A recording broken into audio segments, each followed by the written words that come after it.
Sometimes when you are working on a project, you will have the need to duplicate the information from one view into a new view. An example would be two floor plans at the same level.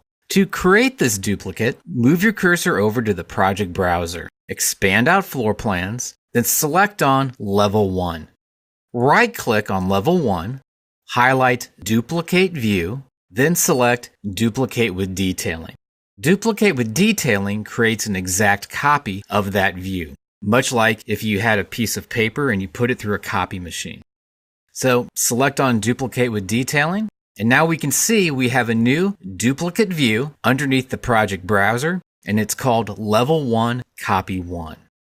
We can rename this view by right-clicking on it, coming down to Rename, then call it Duplicate with Detailing.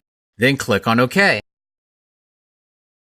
If we look at Level 1, by just double-clicking on Level 1, we can see that this is the same view as the Duplicate with Detailing view, with the same information inside of it. What occurs now is if a piece of information should change in Duplicate with Detailing, then that information will not change in Level 1, assuming that that information is a piece of text or some kind of annotation. If we zoom in the Duplicate with Detailing view, so that we can see the number 7 in the doorway, and we zoomed in by just spinning the wheel on the mouse, we could then select on the number 7, which is a piece of annotation. And if you click and hold your mouse button down on it, you can then move the mouse to the side to move the number 7 over. This annotation symbol is now only moved inside of the Duplicate with Detailing view. If we look at Level 1, then zoom in by spinning the wheel on our mouse, we can see that the number 7 is still in the same location. But any three-dimensional object that gets changed will update in both views.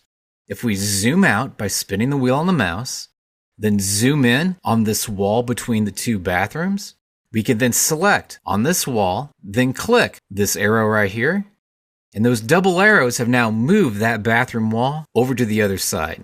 It's flipped the bathroom wall's face from being on the right-hand side to the left-hand side of the wall. If we look at the Duplicate with Detailing view, we can see that that change has also occurred with this wall inside of this view because a wall is a three-dimensional object. There are two other kinds of duplicating that we can do. Move your cursor over and once again select on Level 1, right-click, and this time move your cursor down, highlight over Duplicate View, but now select on Duplicate. You will notice that all the annotation is now gone. There are certain things such as these elevation tags, as well as the column grids, which stay around. All the dimensions, any pieces of text, all of the tags for the doors and windows have now went away because when you just duplicate a view, it makes a duplicate of all the three-dimensional information. If we change any of the three-dimensional information, it will update in all the views. But by doing a duplicate, it gets rid of the text, dimensions, those sorts of things, so that we can now create such things as furniture plans or interior finish plans. The third kind of duplicating that we can do is if we once again move our cursor up to Level 1, right-click on Level 1, move down to Duplicate View, then Duplicate as a Dependent. We can see that it has now created a new view directly underneath Level 1. Let's do this one more time.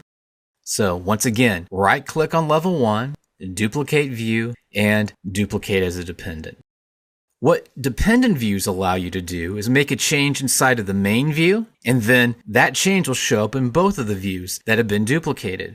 Or vice versa is true. If you make a change in one of the dependent views, then that change will show up inside of the other view. This is sometimes needed if you have a view that's too long for a sheet and you need to make that view shorter so that that view can then show on one sheet and then another view can show on another sheet.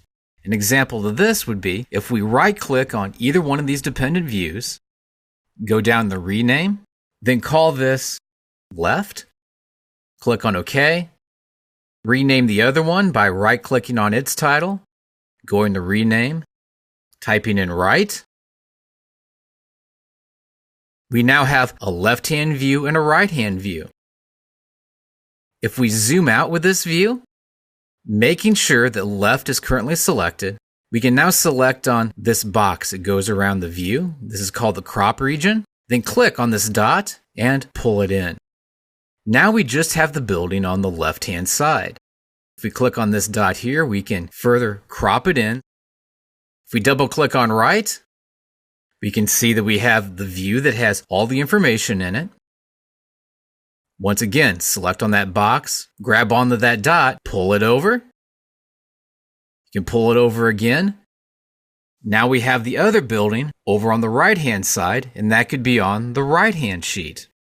And finally, while we're here, go to the Level 1 Copy 1, select on that. This is the view that we called duplicate, or that we actually just made a duplicate of. We want to call it duplicate. So let's right-click on that view name, move down the Rename, and now name this view Duplicate, and select on OK.